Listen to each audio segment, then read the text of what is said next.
Hi student, मेरा नाम है प्रोफेसर फहमीदा अंसारी।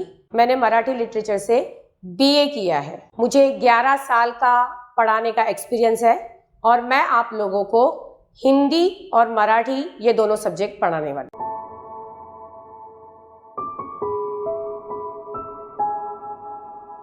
हाय 9th स्टैंडर्ड, आज हम लोग थर्ड लेसन सीखेंगे। बेटा मी ऐकतो आहे। बेटा मैं सुन रहा हूं। ऐकतो यानी सुनना। तो ये जो कहानी है वपू काळे, वसंत पुरुषोत्तम काळे जो लेखक का नाम है, उन्होंने बेटा और बेटा बाप से कितना प्यार करता है और उस प्यार की वजह से वो क्या क्या करता है और क्या कर सकता था, ये सारी चीज़ों को उन्होंने बेटा में एक तो आहे ये लेसन में बताने की कोशिश की है। ये लेसन की कथा ये है कि लेखक कह रहे हैं कि वो जो बच्चा है वो एक म्यूज़िक सीखने के लिए जाता है। वहाँ जब वो म्यूज़िक सीखता है तो उसको क्या क्या गुरुजी को भी फील होता है और उस बच्चे के साथ क्या प्रॉब्लम होता है, वो सारी बातों को यहाँ बताया गया। मैं लेसन स्टार्ट करती हूँ।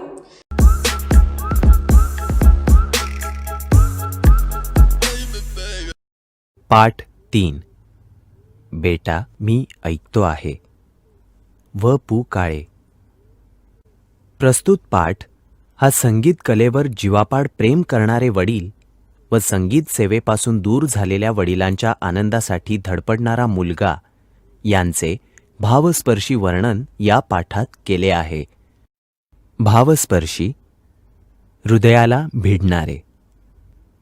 लेखक एका पितापुत्राची गोष्ट आपल्याला सांगतात। लेखकाच्या वादन विद्यालयाचा जाहीर कार्यक्रम सुरू असताना लेखकाने सर्व श्रोत्यांना विनंती करून कार्यक्रमास सुरुवात केली। श्रोत्यांना, प्रेक्षक। कार्यक्रमाची सुरुवात शिरीष भागवत या मुलाच्या फिडल वादनाने होईल। फिडल। तसेच तो मुलगा नुकताच शिकायला आला असून त्याला प्रोत्साहन द्यावे अशी विनंती केली। लेखकाने कार्यक्रमास सुरुवात करायला सांगितले। खरं तर लेखकाला खूप भीती वाटत होती, कारण शिरीष हा नवखा व वयाने लहान 10 ते 12 वर्षांचा असल्याने त्याच्यामुळे कार्यक्रम जर खराब झाला तर आपल्या विद्यालयाचे नाव खराब होईल, म्हणून लेखक शिरीषला कार्यक्रम देण्यास टाळत होते। परंतु लेखकाने जेव्हा शिरीषकडे पाहिले तेव्हा तो अतिशय धीट व आत्मविश्वासू प्रतिबिंबित झाला। धीट म्हणजे दडपण नसलेला, पण त्याचा हा आत्मविश्वास फार वेळ राहणार नाही। पडदा वर गेल्यानंतर त्याचा धीटपणा निघून जाईल। पडदा वर गेला, स्टेजवर लाईट आली व लेखकाला ज्या गोष्टीची खात्री होती तेच झाले। शिरीष श्रोतावर्ग पाहून घाबरला। लेखकाने शिरीषला सांभाळून घेण्यासाठी तंबोरेवाला व तबलेवाला यांना खूण करून सुरुवात करण्यास सांगितले। तंबोऱ्याचे सूर घुमू लागले। शिरीषने डोळे बंद केले, कोणाचे तरी स्मरण केले। डोळे उघडले। स्मरण म्हणजेच आठवण। त्याच्या चेहऱ्यावर पूर्वीसारखा आत्मविश्वास दिसू लागला। शांतपणे त्याने भूपरागातली गत वाजवायला सुरुवात केली। त्याला इतके सुंदर वादन करताना पाहून लेखकाला अचंबा वाटला। कानावर डोळ्यावर विश्वासच बसेनासा झाला। अचंबा म्हणजेच आश्चर्य, कारण शिरीष हा 6 महिन्यांपूर्वी विद्यालयात आला होता आणि लेखक भूतकाळात जातात। सर, मी आत येऊ का?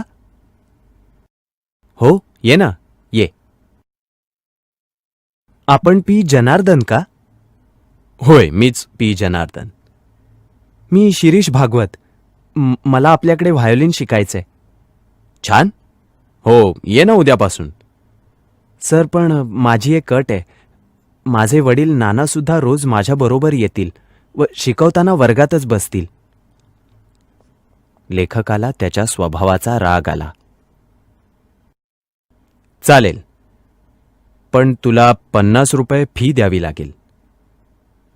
लेखकाने कबूल केले, कारण त्यांना माहीत होते की फी सांगितल्यावर त्याला परवडणार नाही, म्हणून 50 रुपये फी सांगितली. कबूल, मी उद्यापासून येतो. ठीक आहे.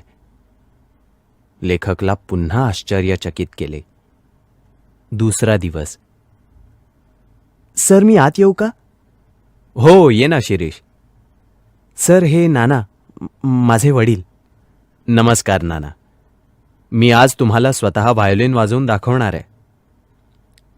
20 मिनिटं वाजवल्यानंतर नाना वादन मन लावून ऐकत होते. मन लावून इथे शिकलात तर किमान माझ्यासारखं तरी वाजवू शकाल. कसं वाटलं माझं वादन? वा, उत्कृष्ट. पण नाना काही बोलणार एवढ्यात शिरीषने त्यांना अडवत फार सुंदर वाजवलं असे म्हणत त्यांचे बोलणे थांबवले व नानांना तेथून घेऊन गेला. लेखकाला या पितापुत्रांच्या वागण्याचे आश्चर्य वाटले. 3 महिन्यानंतर. शिरीष, फारच प्रगती केलीयस तू. तुझा हातही खूप हलका आहे आणि इतर विद्यार्थ्यांच्या पेक्षा तुझी स्मरणशक्तीही दांडगी आहे. धन्यवाद सर. 3 महिन्यांनी आपल्या विद्यालयात जाहीर कार्यक्रम आहे. त्या कार्यक्रमात तू वादन करावे असे मी ठरवलं आहे. तुला आनंद नाही का झाला याचा?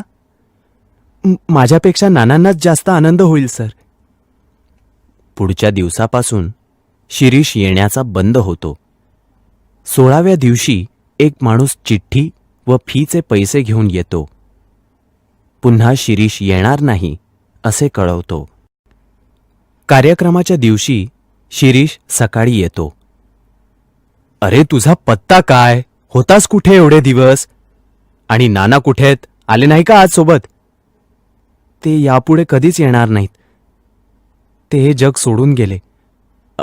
अरे रे, फारच वाईट झाले शिरीष. सर, आज आपल्या विद्यालयाचा कार्यक्रम आहे ना? हो. मग मला आजच्या कार्यक्रमात वाजवू द्या सर. अरे, तू 2 महिने आला नाहीस. या कार्यक्रमावर आपल्या विद्यालयाची इज्जत अवलंबून आहे. सर, माझी एवढी विनंती मान्य करा. ठीक आहे, पण तुझा प्रथम कार्यक्रम होईल. कबूल सर. लेखक टाळ्यांचा कडकडाट ऐकून भानावर येतात. शिरीष त्यांच्या पायावर डोकं ठेवून नमस्कार करतो. अप्रतिम. काय रे, हे कुठून शिकलास? दुसरीकडे कुठे शिकायला जायचास का? नाही सर, काहीही भलतीच शंका. शिरीष डोळे पुसतो. सांगतो सर, ऐका. ज्या दिवशी मी तुमच्याकडे फी पाठवली त्याच दिवशी नाना गेले. तेव्हाच ठरवलं गाणं बंद. पण माझे नाना कधी काळी उत्कृष्ट गायक होते. पण अपघातात त्यांची ऐकण्याची शक्ती गेली. त्यांच्यासाठी ही गोष्ट भयानक होती. म्हणून शेवटी त्यांनी मला काहीतरी वाद्य शिकण्यासाठी उद्युक्त केले. मला संगीत शिकताना धडपडताना पाहून त्यांना आनंद मिळायचा, म्हणून ते माझ्यासोबत यायचे. मी पुन्हा शिकण्याचं ठरवलं. नाना तेव्हा माझं वादन ऐकू शकत नव्हते, पण आता माझ्या शेजारी बसून नक्कीच ऐकत असतील हा विचार करून त्याच दिवशी व्हायोलिन वाजवायला सुरुवात केली. रात्रंदिवस सराव करत होतो. सराव म्हणजेच रियाज. एकच ध्यास होता की नाना माझं गाणं शेजारी बसून ऐकत आहेत. आज सकाळपर्यंत बाहेर पडलो नव्हतो. आज कार्यक्रमाच्या सुरुवातीला एवढे लोक पाहून मी गडबडून गेलो होतो. मग शांतपणे डोळे बंद केले. डोळ्यांसमोर नानांची मूर्ती आली आणि म्हणाले, बेटा वाजव, मी ऐकतो आहे. मला जोर चढला.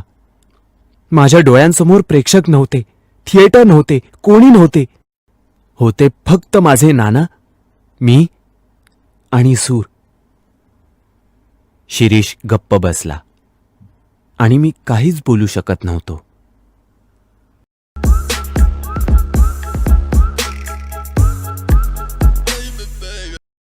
तिसरी घंटा घणघणली व बाहेरचा संमिश्र कोलाहल बंद पडला.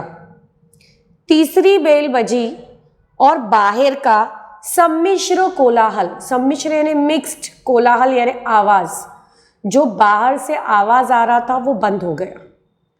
ये एक अनाउंस्ड प्रोग्राम है म्यूजिक का जो वो सर ऑर्गेनाइज कर रहे हैं, और जब स्टेज पर जब तीसरी बेल बजती है तो जो ऑडियंस में बातें होती रहती है लिटररी, वो बंद हो गई।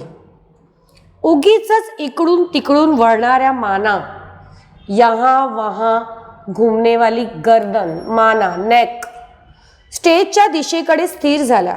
स्टेज के सामने नजरे सबकी या नेक सबकी स्टेबल हो गई, स्थिर यानी स्टेबल। लोकांचे लक्ष आता आपल्याकडे आहे याची खात्री वाटताच या गंभीर आवाजात बोलायला सुरुवात केली। लोगों का ध्यान मेरी तरफ है, अटेंशन मेरी तरफ है, लक्ष्य यानी अटेंशन मेरी तरफ है। ये देखकर खात्री यानी फेथ, भरोसा, ये मैंने देख लिया कि लोग मेरी तरफ देख रहे हैं। ये देखकर मैंने गंभीर सीरियस आवाज में बोलना शुरू कर दिया। सभ्य स्त्री पुरुषों, लेडीज अँड जेंटलमॅन, माझ्या वादन विद्यालयाचा, वादन विद्यालय म्युझिक स्कूल चा हा पहिला जाहीर यानी अनाउंस्ड कार्यक्रम है। वो सर कहते हैं, लेडीज एंड जेंटलमैन, आज मेरी स्कूल का पहला प्रोग्राम है। आपल्या चरणी ही कला सादर करताना मला अतिशय आनंद वाटत आहे। आप लोगों के सामने ये सादर यानी प्रेजेंट,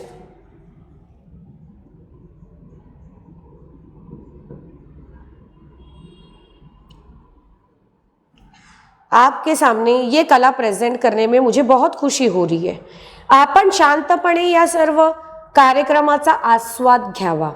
आप शांति से ये सारे कार्यक्रम का आस्वाद लो यानी इंटरेस्ट लो, अशी आपल्याला नम्र विनंती करून मी हा कार्यक्रमाला सुरुवात करतो।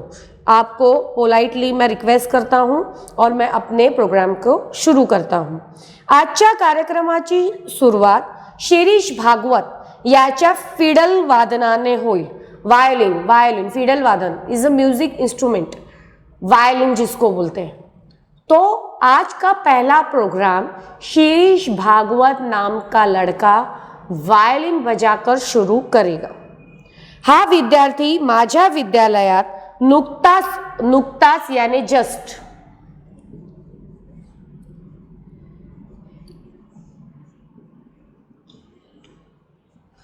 मेरे यहाँ जस्ट सीखने आया हुआ लड़का है। कलेच्या प्रांतातील हा नौखा मुसाफिर आहे। कले की दुनिया, ये जो क्रिएटिविटी, ये जो आर्ट है, म्यूजिक, उसकी दुनिया का ये नया मुसाफिर है। मुसाफिर यानी ट्रॅव्हलर, प्रवासी जिसको मराठी में कहते हैं। हे लक्षात घेऊन आपण त्याच्या हुशारीचे कौतुक करावे ही नम्र विनंती। मैं आप लोगों से रिक्वेस्ट करना चाहता हूँ कि ये लड़का जो मेरी स्कूल में आया है, ये जस्ट थोड़े दिन पहले सीखने आया है, इसीलिए ये जो भी बचाएगा आप प्लीज़ उसको अप्रिशिएट करो, ऐसी मैं आपसे रिक्वेस्ट करता हूँ।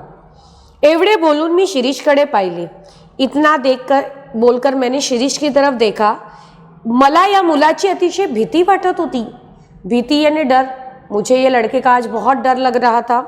खरे सांगायचे म्हणजे माझ्या मनातून मला शिरीषला कार्यक्रम द्यायचाच नव्हता। अगर मैं सच बोलूँ ना तो मुझे शिरीष को आज का प्रोग्राम देना ही नहीं था।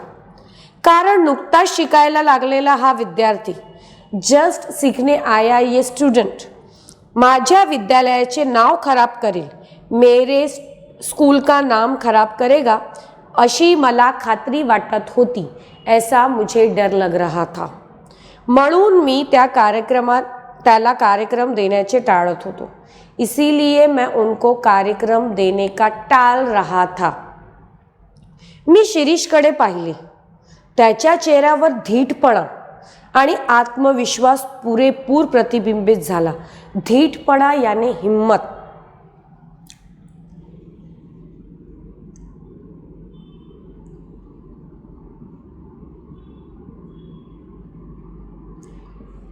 आत्मविश्वास, खुद पर भरोसा, सेल्फ कॉन्फिडेंस। सेल्फ कॉन्फिडेंस काफी नजर प्रतिबिंबित रिफ्लेक्टेड हो रहा था उसके चेहरे पर. पण त्याचे हे अवसान यानी हिम्मत फार वेळ होणार नाही हे मी ओळखून होतो. मैं जानता था बहुत देर वो टिकी नहीं रहेगी उसकी ये हिम्मत. पडद्यावर जाऊन बाहेरचा श्रोतृवृंद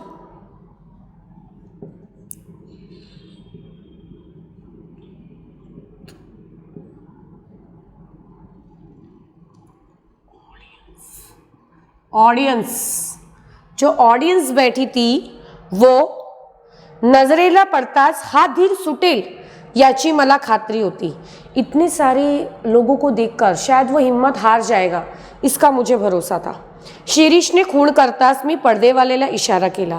शिरीष ने मुझे इशारा किया, मैंने पर्दे को इशारा किया. पर्दा झरझर वर गेला. वो जो पर्दा था वो ऊपर गया.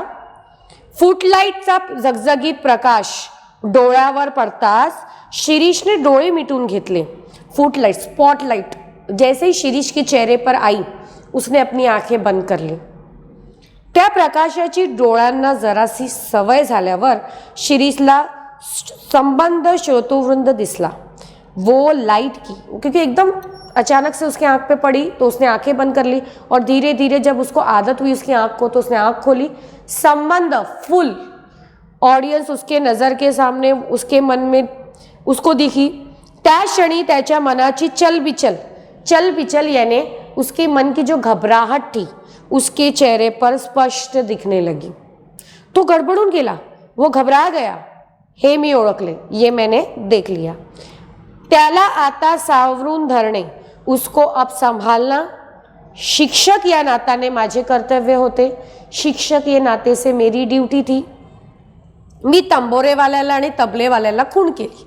मैंने तंबोरेवाला और तबलेवाला को इशारा किया. तंबोरेचा दीर्घ गंभीर आवाज घूमू लगला. पहले तंबोरा बजने लगा, उसका आवाज घूमने लगा. शिरीषने डोळे मिटून कोणाची तरी ध्यान केल्यासारखे दिसले. शिरीष ने आंखें बंद कर किसी का ध्यान किया, किसी को याद किया. पुन्हा त्याचा चेहरा पूर्वीच्या आत्मविश्वासाने नाहून निघाला. फिर से उसका चेहरा कॉन्फिडेंस से भरा हुआ. नाहून यानी एक्चुअली बात होता है नहाना, लेकिन यहाँ यानी फुल कॉन्फिडेंस से उसका चेहरा भर गया. त्याने हलके शर्ड्स लावला. Shards is the type of music. Shards मतलब उसने शुरू किया. एक 10 ते 12 वर्षाच्या मुलाने शांतपणे वाजवायला सुरुवात केली पाहून लोक शांत बसले. एक 10-12 बरस का लड़का इतना शांति से बजा रहा है ये देखकर ऑडियंस भी शांत हो गई. धीमेपणाने शिरीषने भूप रागातील गत वाजवली. भूप राग टाइप्स ऑफ म्यूजिक. उसने एक भूप राग बजाया. ते सूर मात्रेचा ही फरक नहीं. मात्रा यानी जरा सी भी वही सूर जो उसके टीचर ने मतलब वो लेखक ने सिखाया था. जरा सी भी फरक नहीं. तो शांतपणे वाजवू लागला. वो शांति से बजा रहा था आणि आजपर्यंत बसला नव्हता एवढा धक्का मला बसला. आज तक इतना शॉक्ड मैं नहीं हुआ था, उतना शॉक्ड मैं हो गया. कानावर विश्वास बसेना आणि नजरेवर बसेना. कान पर मेरा विश्वास नहीं बैठ रहा है, नज़र पर भी नहीं बैठ रहा है. पंचेंद्रिय ऑर्गन्स, 6 ऑर्गन्स जो हमारे कान, नाक, आँख, मुंह, मुझे दगा तर देत नहीं ना. दगा यानी धोखा.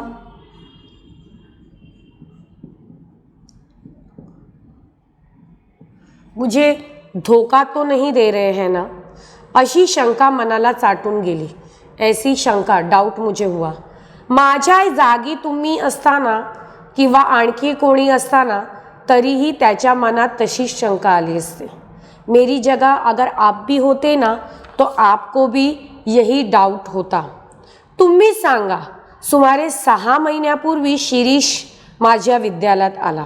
अब आप बताओ, 6 महीना पहले शिरीष मेरे स्कूल में आया.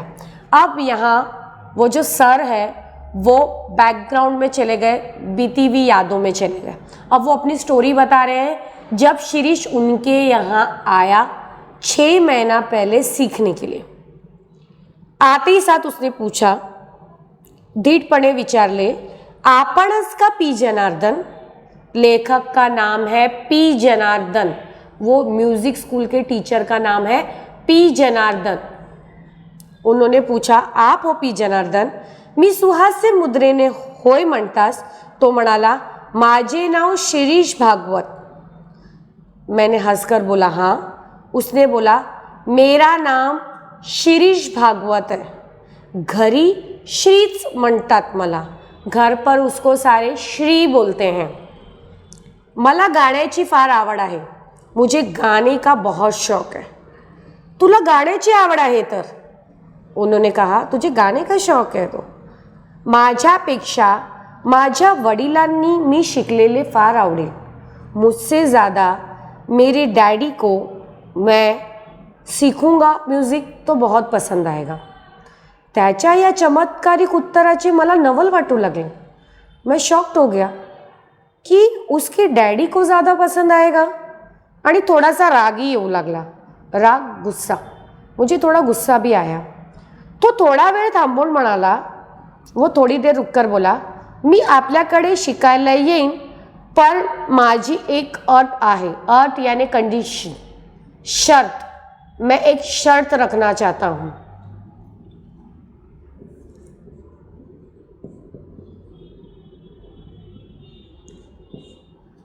पर मेरी एक शर्त है की रोज माझ्याबरोबर माझे वडील पण येतील व शिकवणी चालू असताना वर्गात बसतील।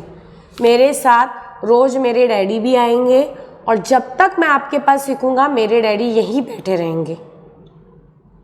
आता मला राग आला, अभी मुझे गुस्सा आ गया। अब कोई भी बच्चा बोलेगा कि मैं आऊँगा, मेरे साथ मेरे डैडी आएंगे या मम्मी आएंगे, वो सीखते वक्त बैठेंगे, तो कोई भी टीचर को गुस्सा आएगा। पण मी जाणीवपूर्वक हसत म्हणालो, मैंने जाणीवपूर्वक केयरफुली हंसकर कहा, मान्य, तुझ्या अटी एकदम मान्य, तेरी सारी शर्तें मुझे कबूल है, पण त्यासाठी तुला महीना 50 रुपये फी द्यावी लागेल, पर उसके लिए तुझे महीना 50 रुपये फीस देनी पड़ेगी। वो टाइम पे 50 रुपये बहुत मायने रखते थे, लाइक आज के ज़माने का 500 रुपया, कि मतलब डबल, तुझे फीस डबल देना पड़ेगी। कबूल? कबूल है, उद्यापासून मी येतो, कल से मैं आता हूँ। माझ्याबरोबर वडील पण येतील बरं का, मेरे साथ डैडी भी आएंगे। असं म्हणून आश्चर्यचकित चेहऱ्याकडे न बघता, मेरे शॉक्ड चेहरे के पास न देखते हुए शिरीष सटकट निघून गेला। शिरीष चुपचाप निकलकर चला गया। दूसऱ्या दिवशी तो अगदी वेळेवर आला। दूसरे दिन वो एकदम टाइम पर आ गया। त्याच्याबरोबर एक वयस्क आणि भारदस्त गृहस्थ, उसके साथ एक एज ग्रुप, मतलब थोड़े एज वाले, और भारदस्त यानी लाइक 45 इयर्स के एक आदमी थे, वो भी आए। शिरीष म्हणाला, हे माझे वडील, ये मेरे डैडी, नाना। वो अपने डैडी को नाना, महाराष्ट्रियन लोगों में डैडी को कभी कभी कहीं कोई एरिया वाइज नाना भी कहते हैं। तो आमचे नमस्कार झाले, हम टीचर ने और नाना ने एक दूसरे को नमस्कार किया। एक अक्षर न बोलता नाना खुर्चीवर बसले। एक वर्ड भी नाना ने नहीं कहा, डैडी ने उसके एक वर्ड भी नहीं कहा और खुर्ची पर बैठ गए। मी पण न बोलता वायलिन हाथ काढले व शिरीषच्या हातात दिले। मैंने वायलिन निकाला और शिरीष के हाथ में दिले। त्याने बरोबर वही वगैरह आणलेली पाहताच, वही यानी नोटबुक, कुछ नोट्स लिखने के लिए उसने साथ में नोटबुक लाई थी। म्हणताच मला माझा त्याच्याबद्दलचा ग्रह चांगला झाला। ग्रह चांगला झाला इज अ फ्रेज, आपको ये एक वाक्य प्रचार है जो एग्जाम में पूछेगा। ग्रह चांगला होने का मतलब होता है सामने वाले के लिए अपना नज़रिया अच्छा होना, उसके बारे में अच्छे ख्याल मन में आना। पहिल्या दिवशी प्राथमिक माहिती, बेसिक इन्फॉर्मेशन व पहिला धडा, फर्स्ट लेसन देने दिल्यावर मी हातात वायोलिन घेतले। मैंने हाथ में वायोलिन लिया। माझ्या विद्यालयात येणाऱ्या विद्यार्थ्यांना पहिल्या दिवशी स्वतःच वाजवून दाखवायचे अशी माझी प्रथा आहे. मेरे स्कूल में जो भी बच्चा आता है उसको फर्स्ट डे मैं खुद बजाकर बताता हूँ. कोई भी इंस्ट्रूमेंट या म्यूज़िक मैं खुद बजाकर बताता हूँ. ये मेरे यहाँ प्रथा रिवाज है. त्याच्या मागील हेतू एवढाच. उसके पीछे मेरा एम इतना ही होता है, हेतू यानी एम, कि मला त्यांना सुचवायचे असते. मुझे उनको बताना होता है कि नेटाने नीट टिकला तर इतपत वाजवू शकाल. अगर आप अच्छे से बजा पाओगे तो मेरे ऐसा बजाओगे. त्याप्रमाणे सुमारे 20 मिनिटे मी पीलू रागातली एक गत वाजवून दाखवली. मैंने 20 मिनट तक पीलू राग, देखो जब भी फर्स्ट पैराग्राफ सेकंड पैराग्राफ में जब हमने पिछले पेज पे पढ़ा था वहाँ वो बच्चे ने भूप राग बजाया और यहाँ टीचर ने पीलू राग बजाया. ये बात को नोट करके रखना. गत वाजवून दाखवली. जीवाचे कान करून नाना ऐकत होते. वापस से एक फ्रेज आई, जीवाचे कान करून ऐकणे, मतलब जी जान लगाकर सुनना. नाना सुन रहे थे. वो शिरीष माझ्याकडे व नानाकडे, शिरीष मेरी तरफ और नाना की तरफ आड़ी पाड़ी ने टर्न बाय टर्न देख रहा था, बघत होता. मी वायोलिन खाली ठेवले व नानाकडे पाहिले. मैंने वायोलिन नीचे रखा और नाना की तरफ देखा. त्यांच्या चेहऱ्यावर तृप्तीचे समाधान, तृप्तीचे समाधान यानी सेटिस्फैक्शन, हैप्पीली सेटिस्फैक्शन उनके चेहरे पर नजर आ रहा था. किसके चेहरे पर? नाना के चेहरे पर. मतलब वो ये चेहरे से बताना चाह रहे थे कि मेरे बेटे ने सही टीचर्स के बाद म्यूजिक सीखने शुरू किया. आपण जाऊया आता, शिरीष म्हणाला. शिरीष उठता है, बोलता है अब हम जाएंगे. पिता पुत्र उठले. पिता पुत्र, बेटा और बाप दोनों उठे. मीच म्हणाले आपण, कसं काय वाटलं एकंदरीत, कैसा लगा आपको मेरा बजाना? वाह, उत्कृष्ट, बेस्ट. त्याबद्दल प्रश्नच नाही, कोई सवाल ही नहीं है इस बात के लिए. शिरीष ने मध्येच उत्तर दिले. शिरीष ने बीच में उत्तर दिया. मला त्याचा आगाऊ स्वभावाचा राग आला. आगाऊ स्वभाव, जैसे हम किसी को जब पूछते हैं तो कोई बीच बीच में बोलता है ना, उस स्वभाव को बोलते हैं आगाऊ स्वभाव. सर हर बार क्वेश्चन नाना से पूछ रहे पर जवाब शिरीष दे रहा है. इस बात का उनको गुस्सा आया. आपण कुठं असता कामाला? टीचर ने पूछा नाना को, आप कहाँ काम करते हो? वापस से उत्तर शिरीष ने ही दिया. भोचकपणे शिरीष पुन्हा म्हणाला, मतलब आन्सर शिरीष ने ही जब दिया. मला वाटले की मध्ये मध्ये बोलल्याबद्दल नाना शिरीषला दम भरतील, डांटी देंगे. मुझे ऐसा लगा ये बीच बीच में बोलता है, नाना इसको डांटी देंगे. पण त्या उलट, लेकिन उसके अपोजिट ते कौतुकाच्या नजरेने त्याच्याकडे पाहत होते. कौतुकाच्या नजरेने, एप्रिशिएट की नज़र से उसकी तरफ देख रहे थे. देखो बच्चा बीच बीच में बोलता है तो माँ या बाप जो होता है उसको डांटी देते हैं, लेकिन नाना तो खुशी से उसकी तरफ देख रहे हैं. नियमितपणे रोज पिता पुत्राची जोड़ी येऊ लागली. एवरी डे ये पिता पुत्र, बाप बेटा आते हैं, सीखते हैं, चले जाते हैं. शिरीषची प्रगति पाहून मात्र प्रसंगी मी आश्चर्यचकित होत होतो. शिरीष बहुत अच्छा सीख रहा था. मैं शॉक्ड हो रहा था. त्याचा हात वाजवायला अतिशय हलका होता. काफ़ी हलके हाथ से यानी स्मूथली वो बजाता था. मी माझ्या सर्व विद्यार्थ्यात, माझ्या मतलब मेरी जितने भी स्टूडेंट थे सब में शिरीषची आकलन शक्ति, कैचिंग पावर, सीखने का पावर शिरीष में फारस दांडगी होती, काफ़ी स्ट्रॉन्ग थी. दांडगी, स्ट्रॉन्ग. मेरे जितने स्टूडेंट थे उसमें शिरीष का कैचिंग पावर ज़्यादा स्ट्रॉन्ग था. मतलब वो काफ़ी जल्दी सीख रहा था. नाना रोज त्याच्याबरोबर येत, वो एक अक्षरही न बोलता शांतपणे बसून राहत. नाना रोज आते उसके साथ और चुपचाप एक किनारे बैठे रहते. पण मी पण त्यांच्याशी बोलत नसे. नाना मुझसे बात नहीं करते थे, मैं भी नाना से बात नहीं करता था. हा म्हणतात 3 महिने निघून गेले. 3 महिने निकल गए. आणखीन 3 महिन्यांनी होणाऱ्या माझ्या वादन विद्यालयाच्या प्रथम कार्यक्रमात मी शिरीषला कार्यक्रम द्यायचा अशी निश्चय करून टाकला. जो मेरे यहाँ प्रोग्राम होने वाला था 3 महीने बाद, मैंने सोच लिया शिरीष को प्रोग्राम दे दिया जाए. त्यानुसार मी शिरीषला म्हणालो. मैंने शिरीष को कहा, शिरीष अशीच प्रगती कायम राहू दे, ऐसे ही तू प्रोग्रेस करते रहे. आपल्या वादन विद्यालयाच्या कार्यक्रमात मी तुझा कार्यक्रम ठेवणार आहे. अपने यहाँ जो स्टेज पे प्रोग्राम होने वाला है, मैं उसमें तेरा प्रोग्राम रखने वाला हूँ. हे ऐकल्यावर शिरीषला अत्यानंद होईल, शिरीष को बहुत खुशी होगी अशी कल्पना होती. ऐसा मैं सोच रहा था. पण त्याच्या चेहऱ्यावर आनंदाच्या काहीही भावना दिसल्या नाही. पर उसके चेहरे पर खुशी की कोई भावना मुझे नहीं दिखी. इतकेच नव्हे तर त्याचा चेहरा काहीसा उतरला. उसका चेहरा थोड़ा उतर गया. वो थोड़ा सैड हो गया.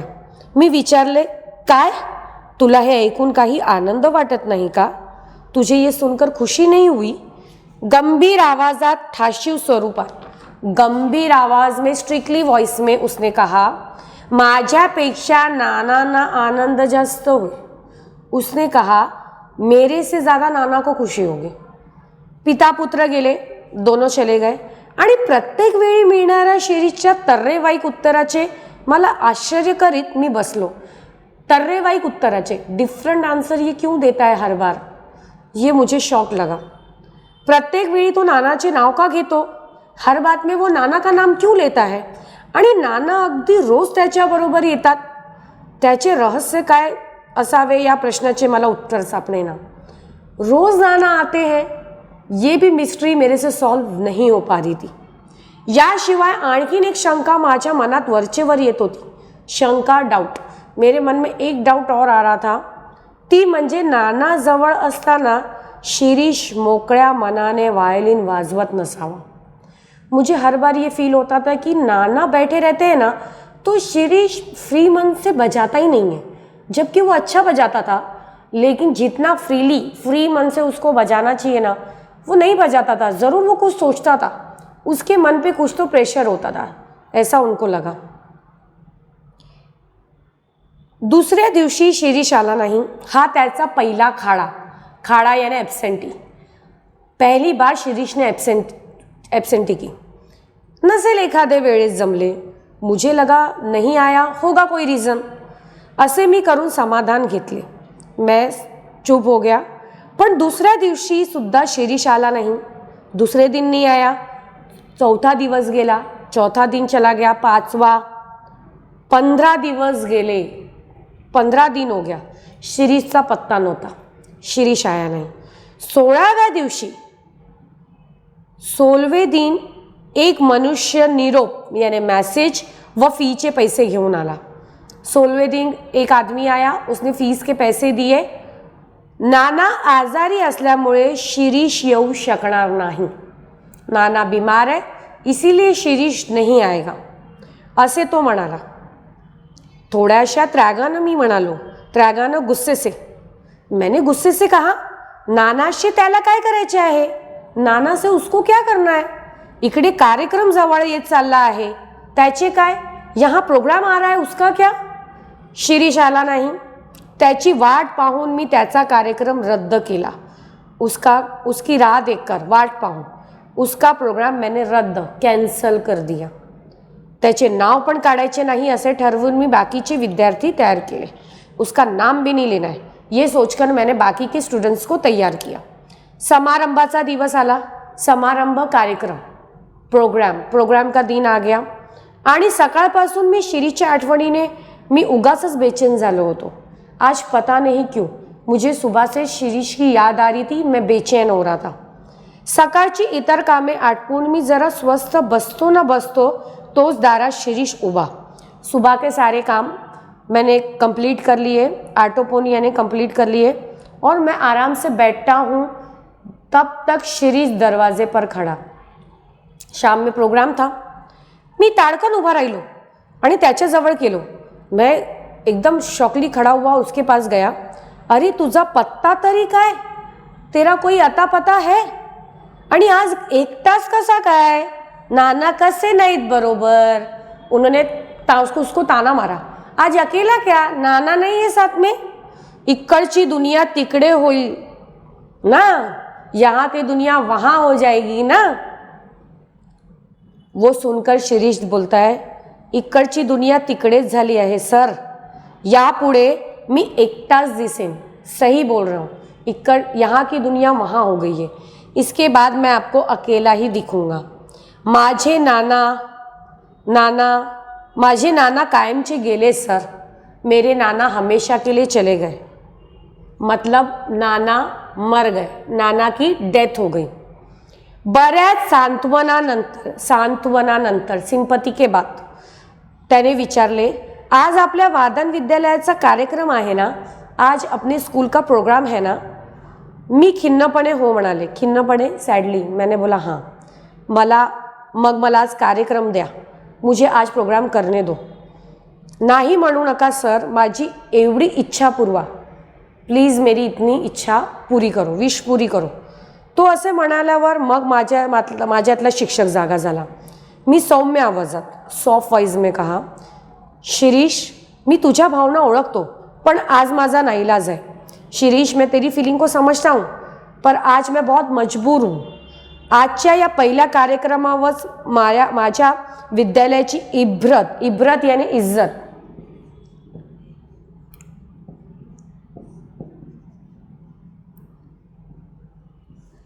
आज ये म्यूजिक प्रोग्राम पर मेरे स्कूल की इज्जत अवलंबून डिपेंड आहे. त्यातून तुझी 2 महिने गैरहजेरी, तू 2 महिना ॲब्सेंट. तू सांग, मी तुला कार्यक्रम कसा देऊ? तू ही बता, मैं तुझे प्रोग्राम कैसे दूं? आगती कोण? रिक्वेस्ट कर शिरीष बोला, सर माझी एवढी विनंती मान्य करा. मेरी ये इतनी रिक्वेस्ट प्लीज़ आप एक्सेप्ट करो. मला आज वाजवू दे, मुझे आज बजाने दो. नंतर जन्मात हाथ लावणार नहीं वायोलिनला. मैं लाइफ में कभी हाथ नहीं लगाऊंगा वायोलिन को.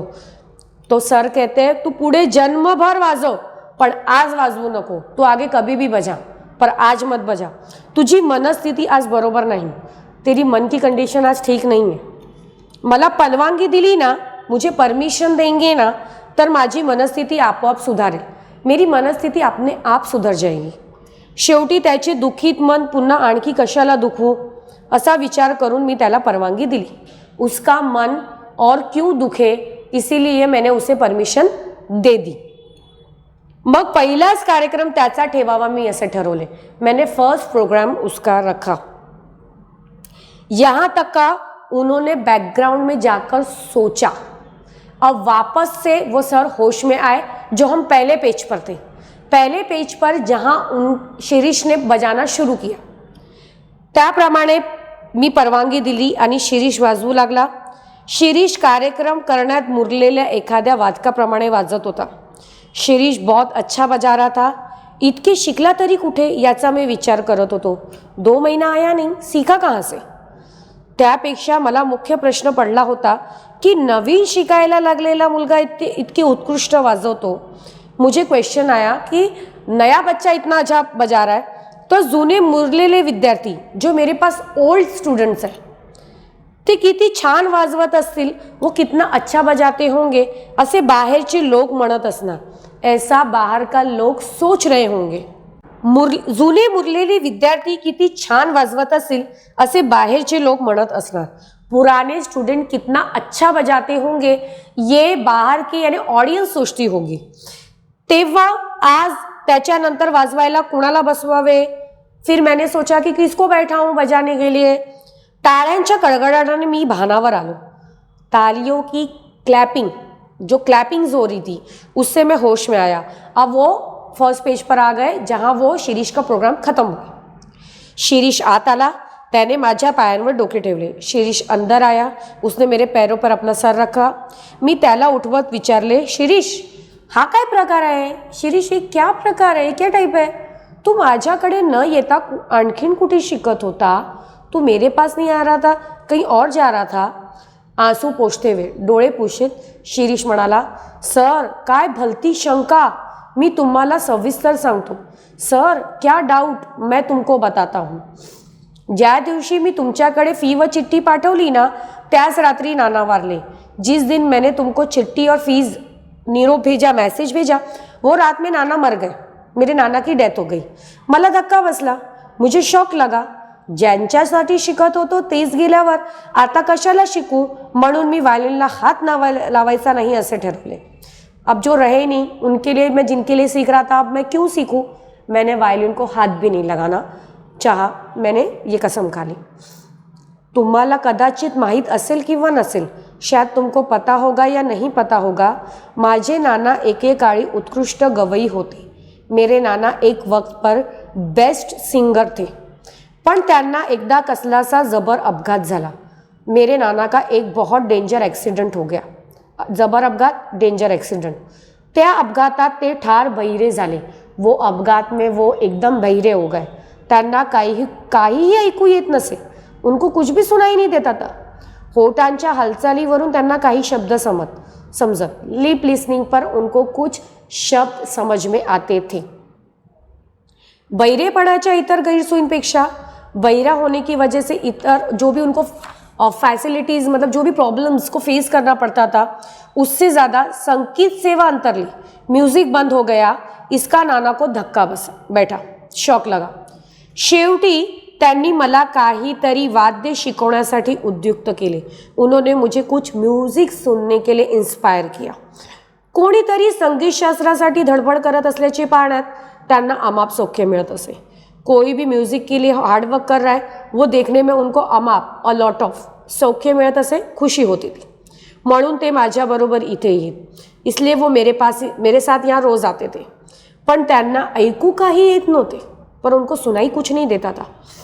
त्यामुळे मला वारंवार खेद व्हायचा. मुझे बहुत बॅड फील होता था.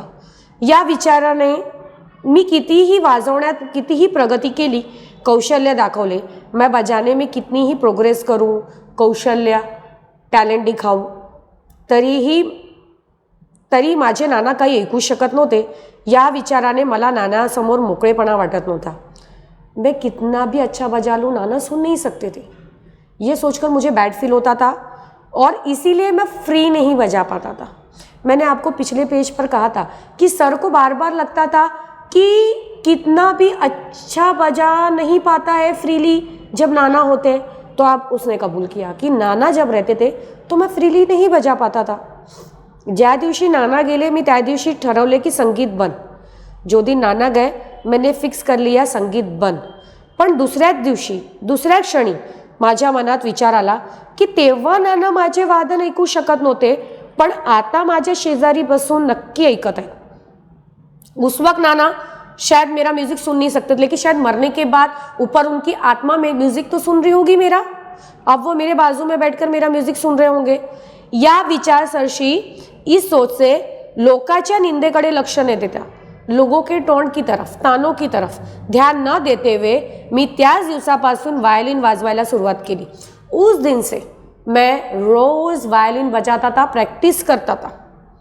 आज सकाळपर्यंत मी कुठे बाहेर पडलो नव्हतो. उस दिन से लेकर आज तक का मैं कहीं बाहर नहीं गया. 24 तास एकच उद्योग, एकच ध्यास. 24 घंटा एक ही काम, एक ही एम. सराव करू लागलो, प्रैक्टिस करने लगा. म्हणजे मला भास व्हायचा, मुझे भास फील होता था की पुढच्या ताना सूर मला नाना सांगत आहे. आगे के सूर तान मुझे नाना सिखा रहे.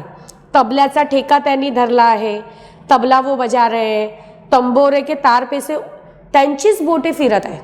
उनकी ही उंगलियां, बोटे, फिंगर्स घूम रहे हैं. आज कार्यक्रमाच्या सुरुवातीला एवढे लोग पाहून मी गडबडून गेलो. आज प्रोग्राम के स्टार्ट में इतने लोग देखकर मैं गडबडा गया. पण डोळे मिटून घेताच नानांची मूर्ती माझ्या डोळ्यांसमोर आली. मैंने जैसे ही आंखें बंद करी, नाना की मूर्ति, नाना का चेहरा मेरे सामने आ गया. ते म्हणाले, बेटा वाजव, मी ऐकत आहे. अब आपका लेसन का टाइटल आया, बेटा बजा, मैं सुन रहा हूँ. मला जोर चढला. मैं और भी जोश में आ गया. माझ्यासमोर, डोळ्यासमोर प्रेक्षक नव्हते, थिएटर नव्हते, कोणी नव्हते. मेरी आंखों के सामने थिएटर नहीं था, ऑडियंस नहीं थी. प्रेक्षक, ऑडियंस, श्रोतों जो हमने पढ़ा, कोई नहीं था.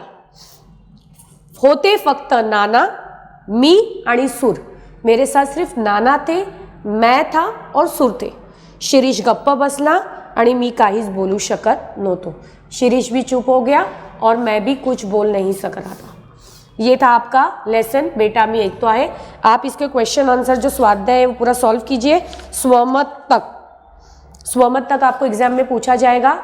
और यहाँ हमारा फर्स्ट टर्म कंप्लीट होता है क्योंकि काजीरंगा ये लेसन, ये रैपिड रीडिंग 25% में ओमिट की गई है। तो यहाँ हमारा फर्स्ट यूनिट कंप्लीट होता है।